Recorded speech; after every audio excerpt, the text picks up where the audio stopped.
नमस्कार, स्वागत है आप सभी का आपके अपने YouTube channel rainbow science circuit पर।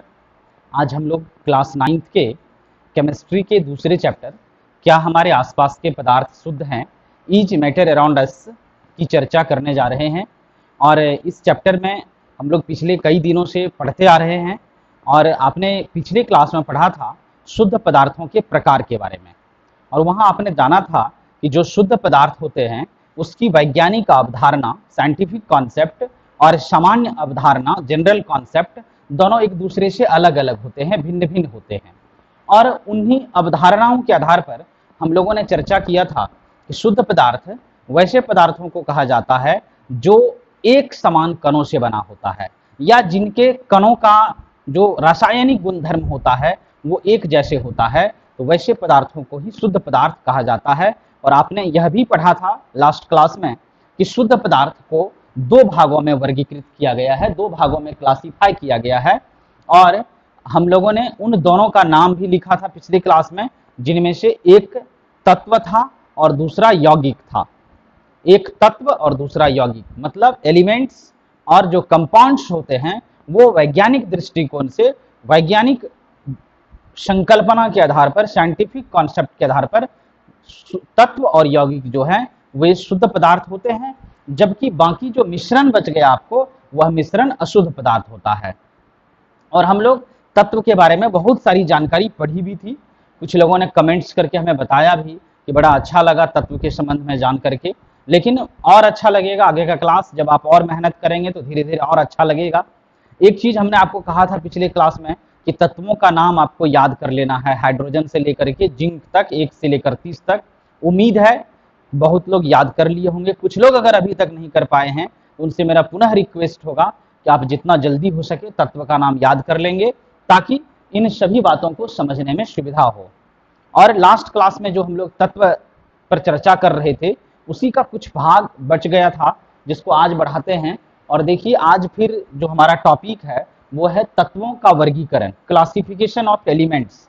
आपने पीछे देखा शुद्ध पदार्थों का वर्गीकरण। शुद्ध पदार्थ दो प्रकार के, एक तो तत्व और दूसरा यौगिक। अब जब तत्व पर पढ़ना शुरू किए तो तत्व भी देख रहे हैं कि यहाँ 3 प्रकार के हो गए। मतलब तत्व को भी, एलिमेंट्स को भी कुछ खास गुण धर्मों के आधार पर 3 भागों में बांटा गया है। आपको स्क्रीन पर दिख रहा होगा, लिखा गया है तत्वों का वर्गीकरण। नंबर 1 धातु मेटल, नंबर 2 अधातु नन मेटल, और नंबर 3 उपधातु मेटेलोइड। कहने का मतलब धातु, अधातु और उपधातु 3 भागों में तत्वों को बांटा गया है। हमने पिछले क्लास में चर्चा किया था कि हमारे पास जो तत्व वर्तमान समय में उपलब्ध है लगभग 118 एलिमेंट्स के बारे में जानकारी है। और इन सभी तत्वों को निश्चित गुण धर्मों के आधार पर 3 भागों में बांटा गया है, जिनमें से कुछ तत्व धातु हैं, कुछ अधातु हैं और कुछ उपधातु है। तो आज हम लोग इन्हीं तीनों बिंदुओं पर बारी बारी से बात करेंगे। तो आइए सबसे पहले शुरू करते हैं धातु के बारे में, मेटल के बारे में। आपने सुना होगा धातु का नाम कि हमारे यहाँ जो सोना, चांदी, लोहा, एल्युमिनियम, सोडियम, मैग्नीशियम, मरकरी, ढेर सारी वस्तुएं आती है जो धातुओं से बनी होती है। धातु चूंकि हम लोग चैप्टर ही पढ़ रहे हैं हमारे आसपास के पदार्थ शुद्ध हैं, तो ये यहाँ ऐसे पदार्थों का उदाहरण लेंगे जिसका हम लोग डेली लाइफ में यूज करते हैं, दिन प्रतिदिन हमारे यहाँ उपयोग होता है। चाहे वो कृषि कार्य हो, घरेलू कार्य हो, रसोई घर हो, उद्योग हो, अस्पताल हो, स्कूल हो, सब जगह इन पदार्थों का उपयोग किया जाता है। तो हम लोग जानेंगे इस टॉपिक में आज की धातु क्या है, मेटल क्या है, उसमें क्या विशेषताएं होती है। इन सभी बिंदुओं पर बारी बारी से विस्तार से बात होगी। फिर अधातु पर चर्चा करेंगे। अ का मतलब ही होता है हिंदी में नहीं। धातु में जो गुण होगा वह गुण अगर किसी पदार्थ में नहीं है तो उसका नाम हो गया अधातु, नन मेटल। और उपधातु पर भी चर्चा करेंगे। उपधातु एक तरह से कहा जाए कि दोनों के बीच की कड़ी है। धातु और अधातु के बीच की कड़ी का काम करता है कि कुछ गुण धातुओं का और कुछ गुण अधातुओं का जिस तत्व में होगा उसको उपधातु कहेंगे, मेटेलॉइड कहेंगे। आइए देखते हैं धातु की परिभाषा, मेटल की का डिफिनेशन क्या लिखा गया है। वैसे तत्व जिनमें विशेष प्रकार की चमक होती है। मैं एक एक करके इन सभी शब्दों का विस्तार से वर्णन करूंगा। चमक होती है, आघात वर्ध्य तथा तन्य होती है। उष्मा और विद्युत के उष्मा और विद्युत के सुचालक होते हैं और प्रतिध्वनिपूर्ण होते हैं, उसे धातु कहते हैं। ध्यान से जिन शब्दों को मैंने अंडरलाइन किया है उन सभी शब्दों को आप गौर से देखेंगे। लिखा गया है वैसे तत्व जिनमें विशेष प्रकार की चमक होती है, आघातवर्ध तथा तन्य होती है, उष्मा और विद्युत के सुचालक होते हैं और प्रतिध्वनिपूर्ण होते हैं, उसे धातु मेटल कहते हैं। अब बात उठती है कि ये चमक, आघातवर्ध, तन्य, सुचालक, प्रतिध्वनिपूर्ण, ये सब जो टर्म है यह कहीं ना कहीं विज्ञान से जुड़ा हुआ टर्म है। और अगले वीडियो में जब हम लोग मिलेंगे तो इन सारे शब्दों की विस्तार से व्याख्या होगी, परिभाषाएं लिखाई जाएगी, आपको उदाहरण के साथ समझाने का प्रयास किया जाएगा। अभी मैं तत्काल बोल देता हूं ताकि धातु की परिभाषा आपको समझ में आ जाए। ये चमक को समझते हैं हम लोग। आप याद कीजिए कि सोना या चांदी, गोल्ड या सिल्वर का कोई नया आभूषण, ज्वेलरी अगर आपके घर में खरीद कर आया होगा तो उसमें से एकदम नए ज्वेलरी में जो चमक होती है वो मनमोहक चमक दूर से ही लोगों को अट्रैक्ट कर लेता है, आकर्षित कर लेता है। तो आप उस चमक को पहचान पा रहे होंगे। लोहा का कोई नया वस्तु आया आपके घर में, एल्युमिनियम की कोई नई वस्तु आती है खरीद कर, तो आपने तांबे की कोई नई वस्तु लाते हैं खरीद कर, तो आपने देखा होगा शुद्ध रूप में जो धातु होती है उसमें एक विशेष प्रकार की चमक होती है और उसी चमक को धात्विक चमक कहा जाता है, मेटेलिक लस्टर कहते हैं, जिसकी परिभाषा अगले वीडियो में विस्तार से लिखाया जाएगा आपको। अभी तत्काल समझ रहे हैं हम लोग कि यह चमक का क्या मतलब हो गया, कि जितनी भी धातुएं होती है अगर वह शुद्ध अवस्था में रहेगी तो उसमें एक विशेष प्रकार की चमक होती है, उसी को धात्विक चमक या सिर्फ चमक कहते हैं। तो चमक का मतलब समझ गए कि जितनी भी धातुएं होगी उसमें एक विशेष प्रकार की चमक होगी। दूसरा टर्म है इसमें आघातवर्ध, मेलिबिलिटी कहा जाता है इसको अंग्रेजी में। आघातवर्ध का, आघात का मतलब होता है चोट मारना, अटैक करना, और वर्ध मतलब फैल जाना। अब सोचिए कि धातुओं में यह विशेषता होती है कि अगर उसको चोट मारा जाए, हथौड़े से पीटा जाए तो वह फैलता है। अब आप कुछ सरल उदाहरणों से समझ सकते हैं। हमारे पास एक डस्टर है, यह लकड़ी का बना हुआ है पार्ट। सोचिए अगर इसको हथौड़े से मारा जाए जोर जोर से, क्या यह फैलेगा? यह चूर चूर होकर के टूट जाएगा। लेकिन आपने देखा होगा कि हथौड़े की सहायता से अगर एक कांटी पर, कील पर मारा जाए, एक कील को इस तरह से लेकर के यहाँ पर अगर हथौड़ा मारा जाए, यह कील चौड़ा होने लगता है, फैलने लगता है। तो धातुओं में यह खासियत होती है कि जब उस पर अटैक किया जाता है, आघात किया जाता है, उस पर हथौड़े से पीटा जाता है, तो वह धातु पतले पतले शीट के रूप में, चादर के रूप में फैलने लगता है। धातु के इसी गुण को आघातवर्धता कहते हैं, मेलिबिलिटी कहा जाता है। उसके बाद तन्य है। तन्य का मतलब तानना, खींचना। धातुओं में एक यह भी गुण होता है कि अगर आप उसे गर्म करके खींचें तो उससे लंबे लंबे पतले पतले तार बन जाएंगे। अब आप सोचिए, इसी डस्टर की चर्चा हो रही थी, इस डस्टर को खींचा जाए खूब बल लगा करके, बहुत बल लगेगा तो ये टूट जाएगी डस्टर, लेकिन ये फैल नहीं सकती है। लेकिन आप देखे होंगे कि लोहा का जो औजार बनता है, एल्युमिनियम का औजार बनता है, बर्तन बनता है, जहां भाठी पर हम लोग गए होंगे, गर्म करके कई औजार बनाए जाते हैं लोहा से, तो गर्म करके जब उसको खींचा जाता है या पीटा जाता है तो वह लंबा लंबा हो जाता है। तो धातुओं में ये विशेषता है कि जब उसको खींचा जाता है तो वो लंबे लंबे और पतले पतले तार में, वायर में बदल जाता है, वायर तार में बदल जाता है। धातु के इसी गुण को तन्य कहते हैं या तन्यता कहते हैं। तो चमक, आघातवर्ध और तन्य को समझ गए। एक और गुण है सुचालक। सुचालक मतलब जिससे विद्युत धारा आसानी से गमन कर जाए, जिससे उष्मा, हीट आसानी से गमन कर जाए, उसी को सुचालक कहते हैं। तो धातु विद्युत और उष्मा के सुचालक होते हैं, मतलब धातु से उष्मा भी आसानी से गमन कर जाती है, गुजर जाती है, और धातु से विद्युत धारा भी आसानी से गमन कर जाता है। यही हो गया उष्मा और विद्युत के सुचालक होते हैं। अब सुचालक को आप और सरल उदाहरण से ऐसे समझ सकते हैं। सोचिए एक भट्ठी जल रही है और उस भट्ठी में एक बड़ा सा लकड़ी का टुकड़ा दे देते हैं, जलते हुए भट्ठी में, तो लकड़ी के टुकड़े में आग लग जाएगी, लेकिन उसका दूसरा छोर अगर बहुत लंबा है तो दूसरे छोर पर टेम्परेचर नहीं आएगा। जैसे मान लीजिए कि भट्ठी में, जलते हुए भट्ठी में लकड़ी के टुकड़ा को देंगे तो इस भाग में आग तो लग जाएगी लेकिन यहाँ कुछ नहीं होगा। लेकिन सोचिए उतना बड़ा ही अगर लोहा का छड़ दे देते हैं भट्ठी में और जलते हुए आग में, तो भट्ठी का अगला भाग जब जलेगा, वो लोहा जब जाएगा तो लोहा का अगला भाग जब गर्म होगा तो धीरे धीरे वो उष्मा गुजर करके इस पिछले भाग तक आ जाएगी और इस लोहा के छड़ को हाथ से छूना असंभव हो जाएगा, मुश्किल हो जाएगा। इसका मतलब लोहा में, लोहा चूंकि धातु है, आयरन कहते हैं अंग्रेजी में इसको, तो लोहा से होकर के उष्मा गुजरती है, इसी को कहते हैं उष्मा का सुचालक होना।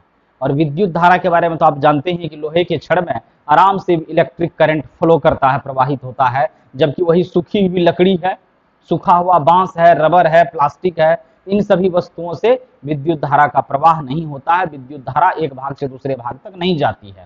तो इस कुल मिला के बात ये हुई कि जितने भी धातु होंगे वो उष्मा के भी सुचालक होंगे, कंडक्टर होंगे, और विद्युत के भी सुचालक होंगे, इलेक्ट्रिसिटी के भी कंडक्टर होंगे। और अंत में है प्रतिध्वनि पूर्ण होते हैं। ध्वनि मतलब साउंड, आवाज।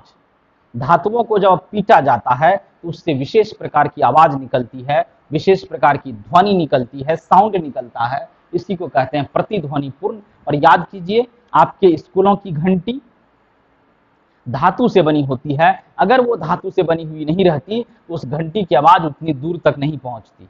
इसलिए घंटी जो है वो धातु से ही बनाए जाते हैं, क्योंकि धातुओं पर जब प्रहार किया जाता है, अटैक किया जाता है, तो उससे विशेष तरह की ध्वनि उत्पन्न होती है। धातु के इसी गुण को प्रतिध्वनि पूर्ण कहा जाता है, या इसको ध्वनिक भी कहते हैं।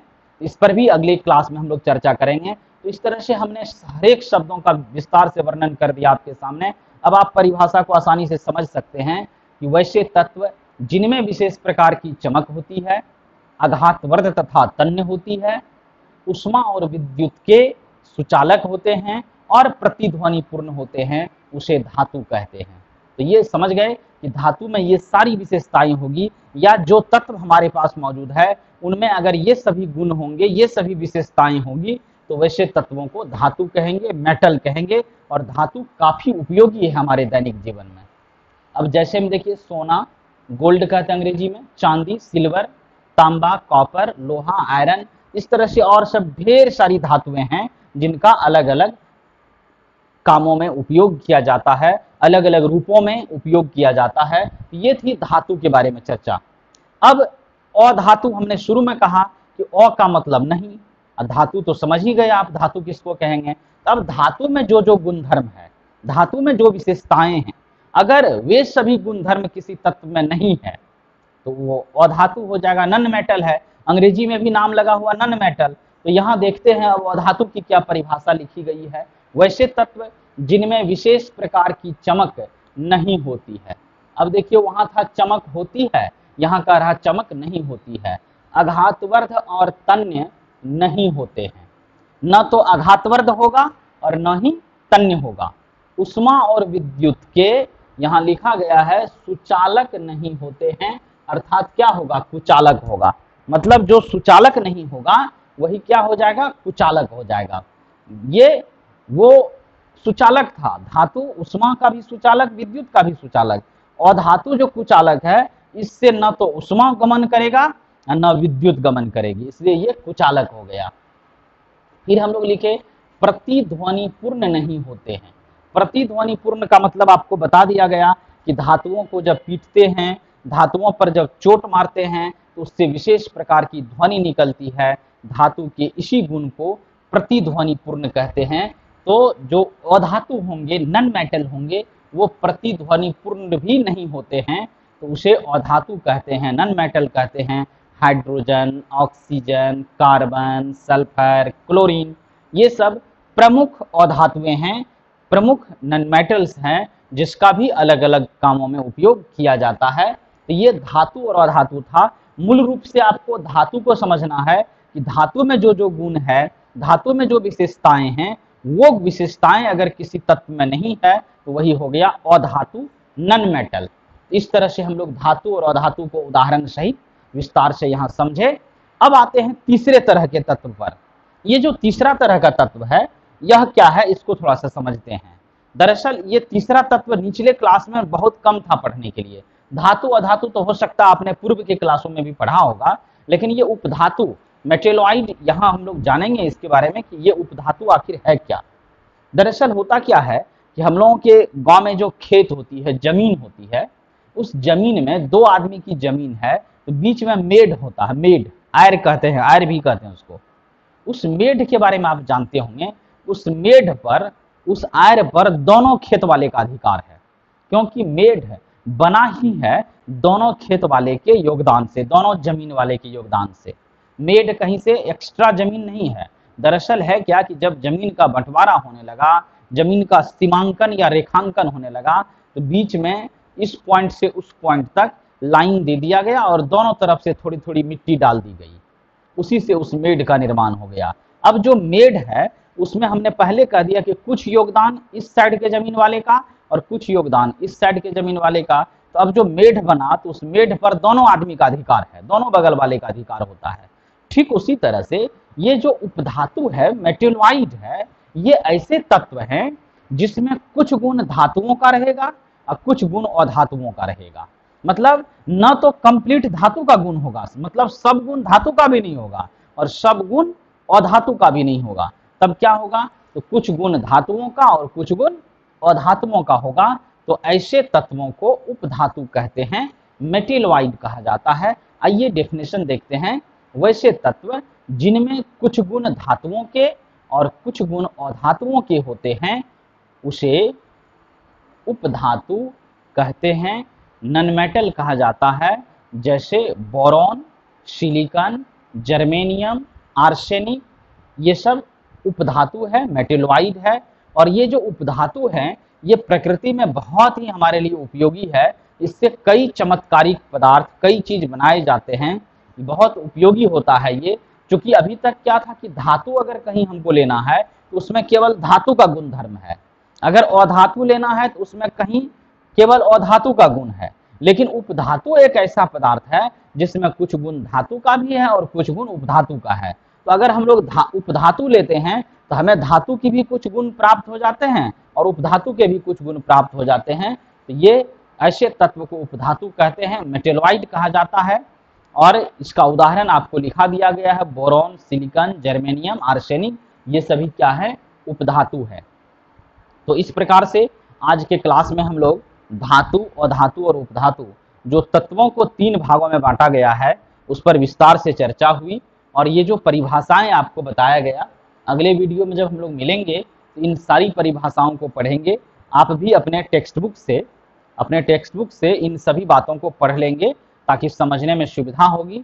और अगले क्लास में हम लोग बात करेंगे ये जो चमक है, आघातवर्ध है, तन्य है, सुचालक है, प्रतिध्वनिपूर्ण है, ये क्या है, कैसे इनको परिभाषित किया जाएगा, इसका क्या उपयोग है, इन सभी बातों पर अगली क्लास में चर्चा करेंगे। आज का क्लास हम यहीं समाप्त करेंगे। उससे पहले एक रिक्वेस्ट आप लोगों से, अगर वीडियो पसंद आई हो, क्लास में जो बातें बताई गई है अगर आपको समझ में आया होगा तो अपने दोस्तों के बीच इसे शेयर करेंगे और लाइक भी करेंगे। तथा जो लोग लेट से चैनल पर जुड़े हैं, विलंब से वीडियो देखना शुरू किए हैं, उनसे रिक्वेस्ट है कि आप अपने YouTube पर जाइए, वहाँ चैनल को खोलिए, आपका जो अपना चैनल है रेनबो साइंस सर्किट, और उस चैनल के प्लेलिस्ट में सारा वीडियोज अरेंज करके क्लासीफाई करके दिया गया है, 9th का अलग, 10th का अलग। वहाँ से आप वीडियो को सीरियल में देखिए, सिस्टम से देखिए और लाभ उठाने का प्रयास कीजिए। कहीं कोई दिक्कत हो तो आप हमारे नंबरों पर फ़ोन करके भी पूछ सकते हैं, समस्याओं का समाधान कर सकते हैं, हमें कमेंट्स कर सकते हैं। जब आप कमेंट्स करते हैं, जब आप फ़ोन करते हैं तो बड़ा अच्छा लगता है, निश्चित रूप से उम्मीद जगती है कि आप पढ़ रहे हैं। आप कुछ नहीं बोलते हैं, कुछ नहीं कहते हैं, टोकते नहीं हैं, तो मुझे लगता है कि बस ऐसे जैसे लोग देखते हैं आजकल तरह तरह की सोशल साइट्स पर एक्टिविटी चलते रहता है, उसको लोग मनोरंजन के रूप में देख लिया और बस यूं का छोड़ दिया, कहीं रास्ते में छोड़ छाड़ के भाग गया। उस तरह से आप इस क्लास को न लें, सीरियसली पढ़ें, सिस्टम से पढ़ें, ताकि आपको फायदा भी होगा और आपका जो समय जा रहा है उसका एक बहुत बड़ा योगदान जीवन में होगा ऊपर उठने में। इसलिए रिक्वेस्ट रहेगा कि आप वीडियो को सीरियल देखिएगा।